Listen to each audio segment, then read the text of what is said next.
Once you make a decision, you're able to move forward, which feels energizing. What you've decided matters far less than you think because there is no right or wrong answer. The wrong answer is spinning in indecision and wasting time and energy in the land of I don't know. That's all well and good. But then I'm sure you're asking, how then do I become a better decision maker? Okay. And I want to provide practical tools that you can use starting today. Welcome to How to Quit Your Job, the podcast for moms ready to ditch the 9 to 5 and build a life and business they love. I'm your host, Jenna Reichel. Let's go. Hi, mom friends. Today, I want to talk about something that happened to me just this morning, and I'm willing to bet it's going to sound incredibly familiar. So I was meeting up with a friend who's currently on maternity leave, one of those precious catch up sessions that we have with our friends with their little babes over coffee and breakfast sandwiches. It was a simple plan, except I needed to go to two different locations to get what we wanted. And suddenly I found myself completely overthinking about what was the most efficient route. And I was thinking, should I pick up the sandwiches first and then coffee first and then sandwiches? What would save the most time? And I'm sitting there mentally mapping it out on Google Maps, calculating drive times. And then it hit me. I was spending more time trying to optimize the decision than the actual wrong choice would have cost me. Because the wrong choice would have been maybe like 5 to 10 minutes difference max. Thankfully, I've been preparing for today's episode, so I caught myself and thought, this is exactly what I'm talking about today.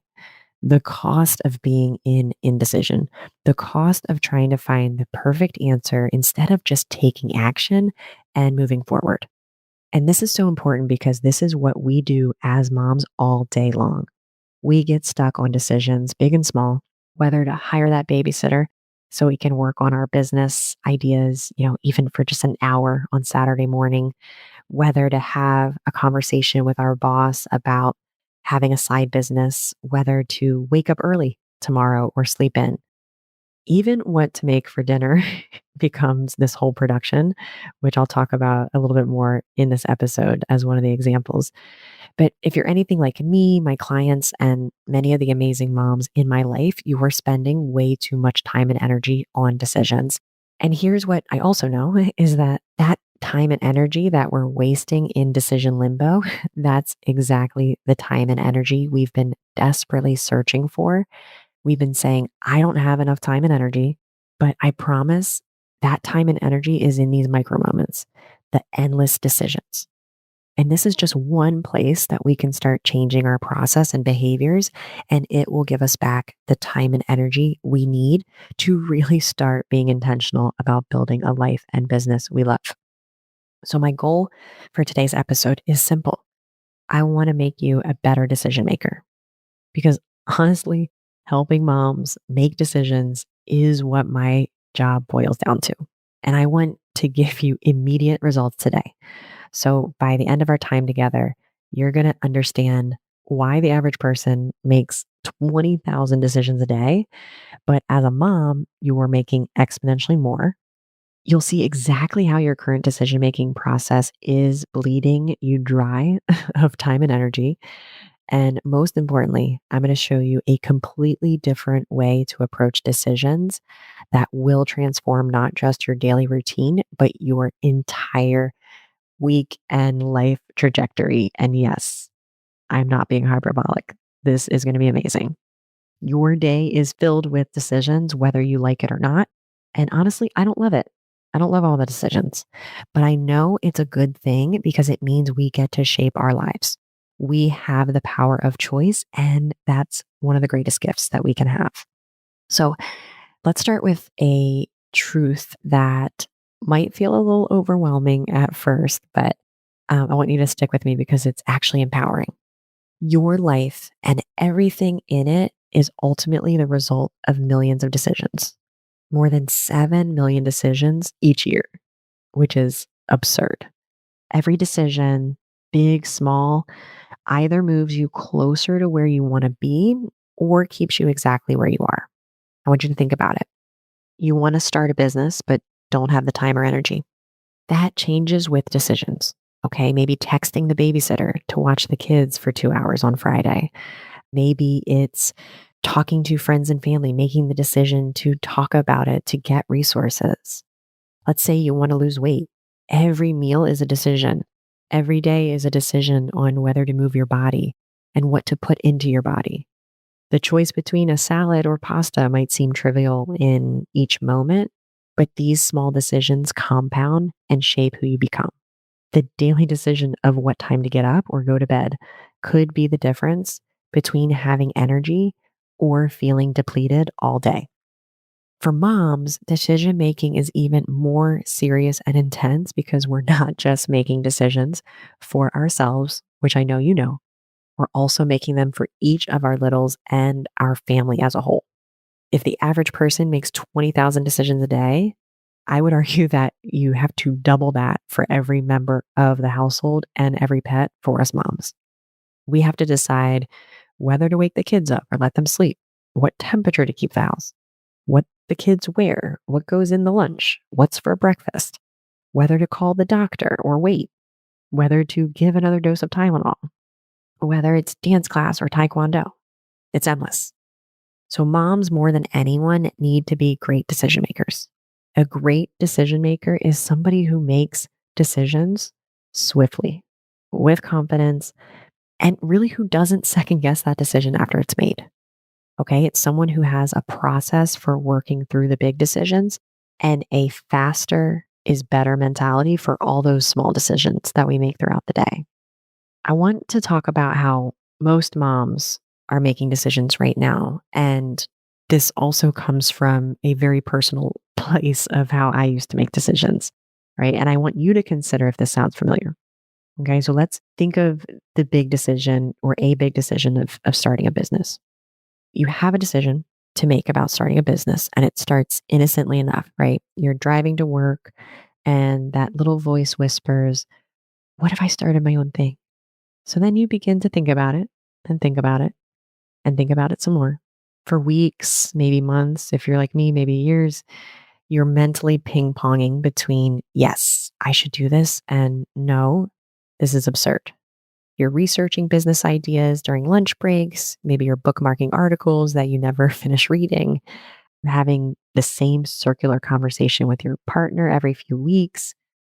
You're spending mental energy on this decision every single day, but you're not getting any closer to a choice, right? You're spinning like one of those playground merry-go-rounds that go round and round, but never actually take you anywhere.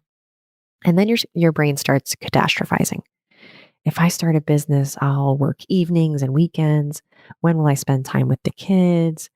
What if I fail and we lose our savings? What if my boss finds out and thinks I'm not committed? Making this decision feels like choosing between your family's security and your fulfillment. And that weight is crushing. So you decide you need more information. You're going to research until you find the right business idea, the one with guaranteed success and minimal risk, right? You tell yourself, once I figure out exactly what to do and how to do it perfectly, then I'll decide. But that day never comes because perfect doesn't exist, which I hope we all know. And so you stay stuck in research mode indefinitely, in brainstorming mode indefinitely.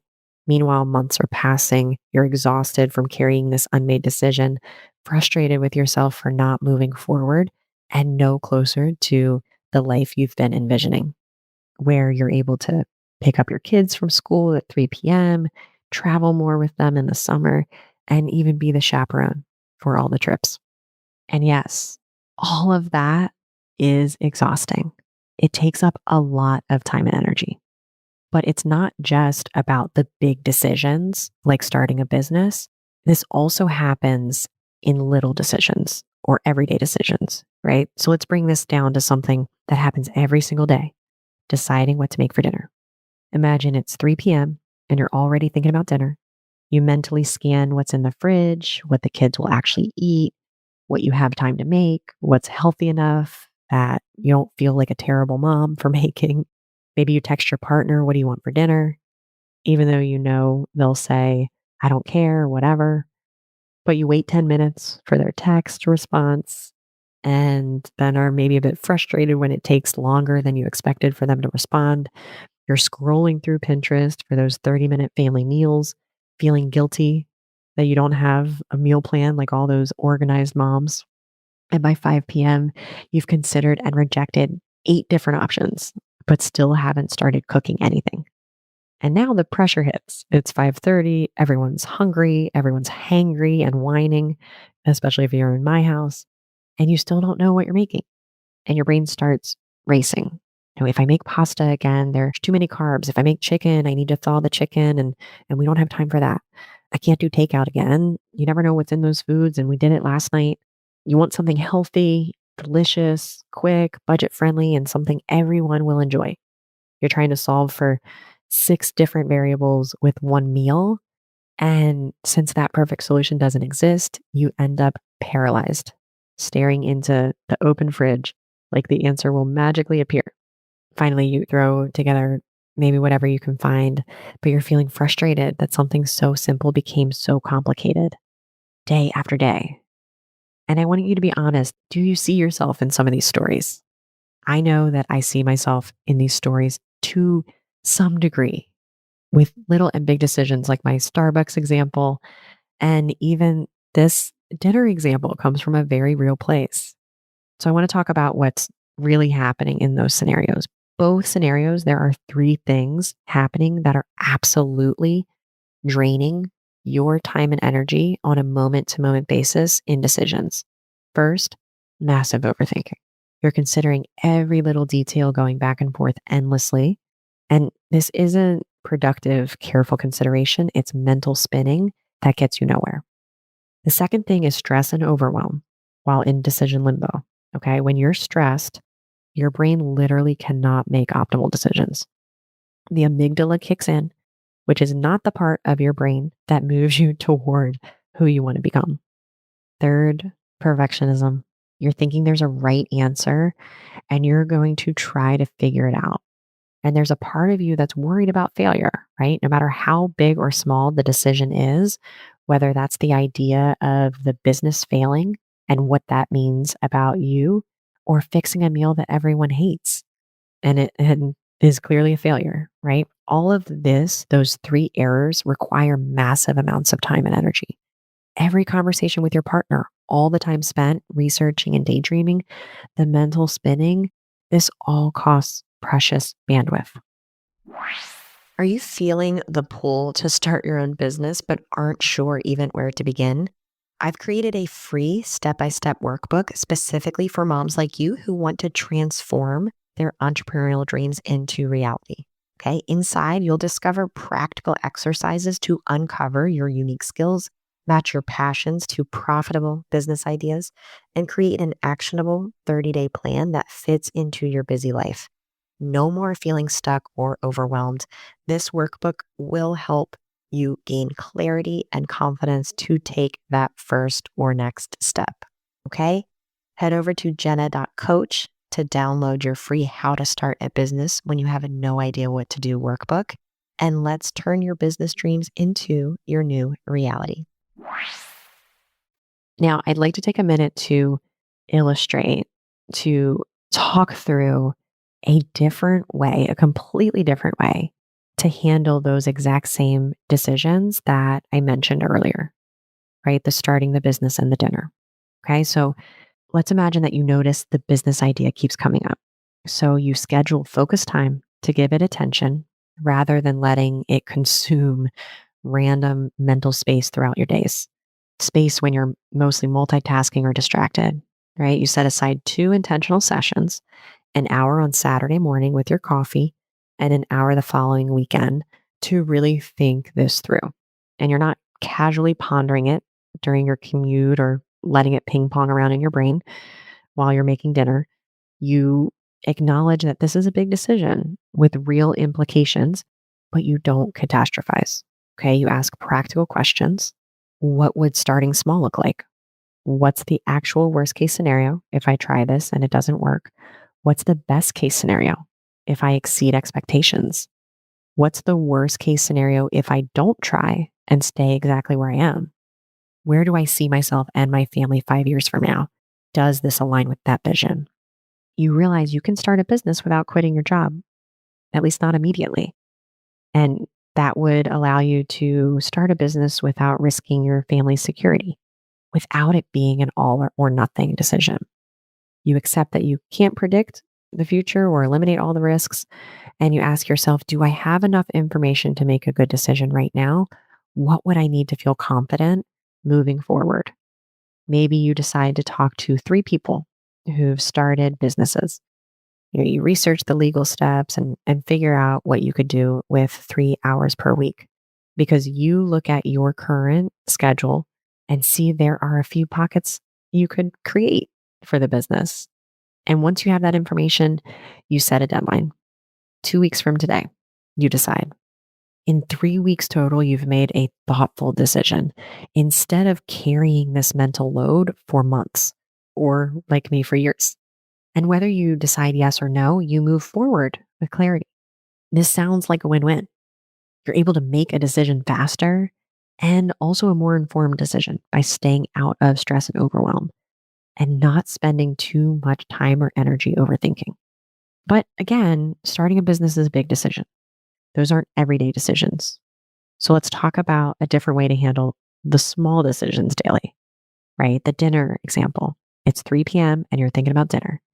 And so you check what you have on hand, you consider what you're in the mood to cook, and you pick something. Maybe it's pasta with marinara and a side salad. It's not fancy, but it's dinner. You don't scroll Pinterest or text your partner for input, you just decide. And by 3:05, you know exactly what you're making. And you can put it on your mental schedule and move on to other things.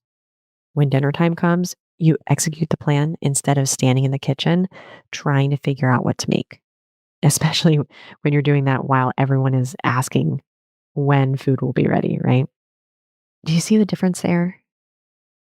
Here's what I want you to understand: decisions happen in an instant. Even with the business example, I talked through a more robust consideration process, but the actual decision itself happens in an instant. You just decide. When you decide to make decisions quickly, it frees up your time and energy to focus on other things, to be present with your family, to start taking action, to get more done, and maybe even to get more sleep. And that's huge, right? For anyone who loses sleep over decisions. Once you make a decision, you're able to move forward, which feels energizing. What you've decided matters far less than you think because there is no right or wrong answer. The wrong answer is spinning in indecision and wasting time and energy in the land of I don't know. That's all well and good. But then I'm sure you're asking, how then do I become a better decision maker? Okay. And I want to provide practical tools that you can use starting today. So for small decisions, just decide and learn. It's not complicated. This is advice I'm taking and putting in my own back pocket. If you make pasta with marinara and it's a disaster, make a mental note. Don't spend excessive time on low stakes choices. Just pick one. I promise that it's in these micro moments, it's in these decisions that we get back time and energy. I promise. So practice getting better at just deciding. For big decisions, I want to share some more tools, some different tools, because I know we can't just easily just decide. First, I want you to ditch the pros and cons list. Okay. We like them because our logical brain feels like we're doing due diligence, but we're usually just creating subjective evidence to support whichever option we're leaning based on whether we're feeling excited or fearful. Okay. If you must make a list, have a system for moving forward afterward. Okay. Don't get caught up in just continuing to weigh the pros and cons. The second thing, I want you to ask yourself powerful questions during the process. If you knew you'd succeed at both options, which would you choose? If failure didn't matter, what would you do? What would you do if you knew you couldn't fail? What would your future self tell you to do, who is the future you 10 years from now? What would love do in this situation? I love that question. What would love do? Because love isn't always saying yes. Love isn't always starting the business. Love isn't always staying in the relationship, right? What moves you toward who you want to be? I encourage you to check out the transcript of this episode in the show notes, jenna.coach/63, and keep this list of questions accessible. So whenever you catch yourself overthinking, you can ask yourself some of these questions to really guide that thinking in an effective way instead of spinning and indulging in indecision. Another tool is I want you to force yourself to consider best case scenarios. And yes, I said force yourself. Our brains automatically give us the worst case scenarios. I want you to deliberately imagine the best case scenario too. The worst case scenario of starting a business we may think is failing, but spend time imagining what the best case of starting a business is, right? Making money, building something of your own, creating your own schedule, loving your work. Oftentimes, I think the worst case scenario is not failing. The worst case scenario is missing out on the best case scenario. Another tool, I want you to make sure you like your reason for whatever you decide. Whatever you decide, own it completely. Don't choose something because you should, right? This question truly is a game changer with any decision. It's easy to make decisions out of fear. I just coached someone the other day about a decision on whether to take an international trip, right, to visit a friend. And I said, if you decide not to go, do you like your reason? And if you decide to go, would you like your reason? And it was immediately obvious that she was afraid of all the things that could go wrong when traveling. And so she was hesitating to say yes out of fear. And she didn't want to make a decision out of fear. Another tool is to consider if there are more than two options. Okay. Often we get stuck in either or thinking when there might be multiple paths forward. This happens all the time when moms are thinking about starting a business. They often think, I can't do that because I need to be able to support my family. And I say to them, why not start a business and keep your biweekly paycheck? Sometimes the third option, the one that isn't all or nothing, doesn't occur to us. We need to force our brain to go there. The next tool, set deadlines and stick to them. Give yourself a reasonable time frame to decide and then move forward. Just decide. The decision happens in an instant. And once the decision is made, you can start taking action, which will energize you. Being in indecision will drain you 100%. I also want you to limit outside opinions. Only consider trusted and necessary viewpoints. Too many opinions create more confusion. And I'm guilty of this. When I was deciding whether to move forward with the mastermind I mentioned, I did the terrible thing of going on Reddit and reading reviews about the mastermind. And I read comments that bashed the mastermind and even bashed the entire coaching profession. And thankfully, I still made the decision to move forward with the mastermind. And this mastermind will 100% change my life in the most powerful ways. And I know that now that I've taken action and seen for myself what the mastermind is all about. And I'm so glad I didn't succumb to the faceless opinions on the internet. And real talk, your life will be amazing no matter what you choose. When you truly believe this, decision making becomes so much easier. Whether you start a business or don't start a business, your life will be amazing. This takes the weight and pressure off of decision making, and I promise it's true. Your life will be amazing no matter what you choose.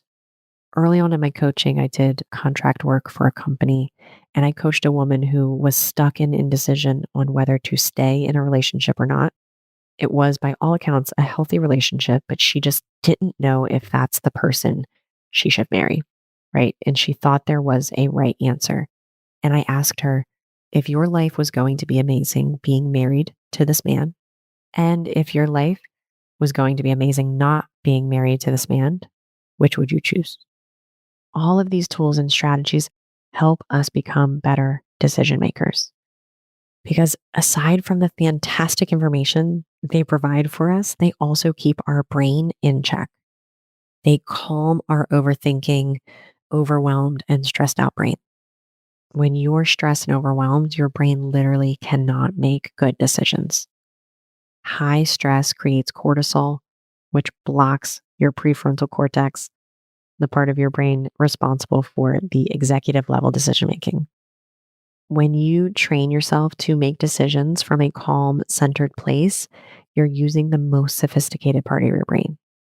Okay. Swift decision makers practice emotional self management. They understand that the quality of their decision depends on their internal state when making them. So when you become a swift decision maker, three powerful things happen. Okay. You reclaim your time and energy. You build unshakable confidence, right? Every time you make a decision and follow through, you prove to yourself that you can trust your judgment, right? You're practicing having your own back. And the third thing is you create momentum. Action creates clarity, and clarity creates more confident decisions. It is an upward spiral, I promise. Decisions allow you to take action, and action allows you to learn and grow. Nothing is learned about ourselves when we are in decision limbo. Major takeaways I want you to really allow to soak in. You are the result of your decisions. More than 7 million decisions each year are shaping who you're becoming and what you're creating. Every single day, you get to choose your direction. I want you to understand that decision making is energy management. Okay. When you make decisions quickly and confidently, you preserve your mental and emotional energy for what matters most. You stop wasting precious bandwidth cycling through the same thoughts, and you find time and space for what really matters. And it's a beautiful thing because I know so many of us feel like we don't have time or energy. This is one of those things that we can shift and really get back more time and energy in our days and weeks. I want you to build your swift decision making muscle starting today. Okay. Practice with small decisions, set deadlines for the bigger ones, use some of the powerful questions that I shared to cut through confusion. And I want you to trust yourself more than you think you should. You definitely have more wisdom than your fear wants you to believe. You can handle whatever consequences come from your choices. And remember that decisions happen in an instant. All the thinking beforehand is consideration. The actual decision is instantaneous. You just decide. So, as always, one action that I want you to take on this week, I want you to think about one decision you've been putting off. Set a deadline, a real deadline, maybe this Friday, to make that decision. Use the tools we talked about today, get clear on your options, understand the best case scenario, ask yourself those powerful questions, and then choose. Not because it's perfect, but because you're ready to move forward. And because being in indecision is exhausting. And I want you to notice, catch yourself when you find yourself wasting time and energy on little decisions. Just like I did this morning when I was picking up breakfast for my friend. When I caught myself, it was immediate relief. I know in that instant, I saved a ton of mental energy. Energy that I was then able to invest in my friend and her cute little baby Rory. Thank you for spending this time with me today. If this episode resonated with you, please share it with another mom who needs to hear this message.